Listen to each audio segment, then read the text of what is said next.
ऐसा क्यों गुरुजी? है कि चिंता रहती बच्चा कि महाराज जी आगे क्या होगा, हम अपने माँ बाप का नाम कर पाएंगे नहीं कर पाएंगे, हम जीतेंगे हारेंगे। अजगर करे न चाकरी, पंछी करे न का। बिल्कुल बात समझ लो। दास मलूका कह गए सबके दाता राम। विश्वास करो भगवान की बात पर। भगवान पर भरोसा करके यदि भजन करना शुरू करो तो भविष्य की चिंता ये अपने आप नष्ट हो जाए। आप चिंता क्यों करते हो? चिंतन कीजिए भगवान का। चिंता करोगे तो डिप्रेशन में पहुंच जाओगे, और चिंतन करोगे तो चैन से सो पाओगे।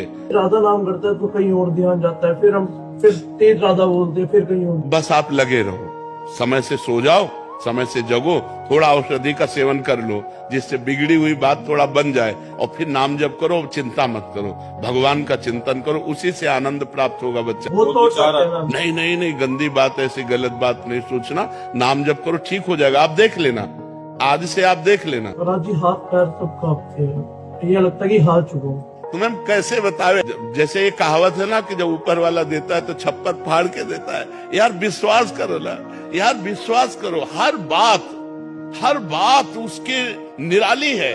उसे जुड़ के तो देखो, उसे प्यार करके तो देखो। हम कैसे तुम्हें बताएं? देखो, जब हमने माँ का प्यार छोड़ा, परिवार का प्यार छोड़ा, एकमात्र भगवान का प्यार लिया, तो हजारों माताओं के रूप में, लाखों लोगों के रूप में भगवान हमें प्यार करते। हाथ पैर क्यों कांपते?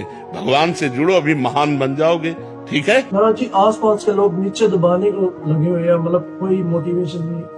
अगर भगवान आपको ऊंचा उठाना चाहे तो आसपास के लोग नीचे दबा सकते हैं क्या? तो फिर आप बिल्कुल निश्चिंत रहिए। महाराज जी आपसे एक विनती है, आप बस अपने जाने की बात न करें। वो चलावे तो मरे को चलाते रहे। अब देखो 20 साल से खराब है, हमें लगता है 5-7 साल तो हो गए होंगे डायलिसिस करते हुए। जी हाँ, 5 साल हो गए। 5 साल रोज का रोज डायलिसिस शरीर को क्षीण करता जा रहा है। तो अब अगर भगवान को चलाना है तो चलाएंगे, नहीं तो हमारी बात मान लो, बस हो गया। चलाएंगे महाराज जी। वैसे सबका आशीर्वाद काम कर रहा है, चल रहे अभी।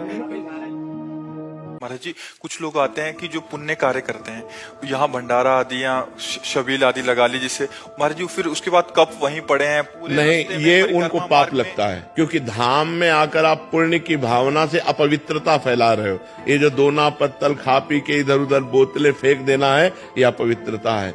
उनको ऐसी व्यवस्था करनी चाहिए कि वो सब चीजें एकत्रित करें और एकांत स्थल में जाके आग लगा दें, या खोद के गाड़ दें, या दूर ऐसा करें। धामों को अपवित्र न करें। अपवित्र करने से अगर वो समझते मैं पुण्य कर रहा हूं तो वो पाप कर रहे हैं, क्योंकि वो जूठा पत्तल एक भी संत के पैर में लग गया तो सारे पुण्य नष्ट हो जाएंगे। पाने वालों को भी चाहिए और पवाने वालों को भी चाहिए कि वो इस बात का ध्यान रखें कि भगवत धामों को अपवित्र न करें, भगवत धामों को गंदा न करें। कि जहां मन आया मसाला खा के थूक दिया, जहां मन आया दोना और पानी की बोतल, ऐसे प्लास्टिक, वो भगवत धाम है, वो अपनी गाड़ी में रख लो और कहीं एकांत में जाकर उनको हटा दो, वो बात अलग है। लेकिन धामों को, तीर्थों को अपवित्र न किया जाए। धाम में जब आए तो क्या कोई सेवा करनी चाहिए? सबसे पहली सेवा है कि आप धाम को गंदा मत करो, न इंद्रियों की विलासिता के द्वारा और न कोई बाहरी आचरण के द्वारा। और दूसरी सेवा यह है कि खूब नाम जप करो, धाम में आकर ग्रंथों का पाठ करो, एक दिन कम से कम एक दिन उपवास करो, और जिस तीर्थ में आए हो वहाँ तीर्थ की महिमा सुनो, उसके अनुसार वास करो, तो ये धाम की सेवा हो जाएगी, तुम्हारा मंगल हो जाएगा, तुम्हारा पवित्र हो जाएगा।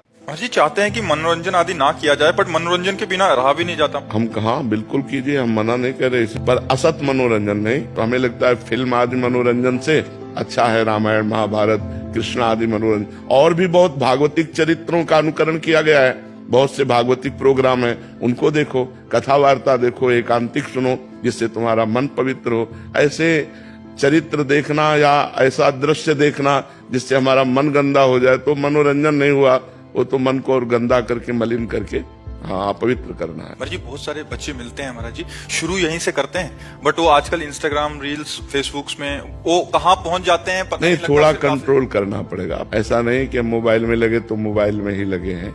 हमारी कुछ एक दिनचर्या होनी चाहिए। थोड़ी देर शास्त्र स्वाध्याय, थोड़ी देर नाम जप, थोड़ी देर नाम कीर्तन, तो 10, 15, 20 मिनट, आधा घंटा, 1 घंटा अगर हम कोई सीरियल देख लेते हैं, धार्मिक सीरियल या सांसारिक सीरियल भी देखते हैं, तो ऐसे जिनमें गंदगी नहीं है, जो हमारे को ज्ञान प्राप्त कराएं, तो हमको चाहिए कि हम मोबाइल आदि में संयम से सद्गुण को ग्रहण करें। ये नहीं कि रील पे रील देखते चले जा रहे हैं, या गेम खेल रहे हैं, या गंदी बातें देख रहे हैं, ऐसा नहीं होना चाहिए।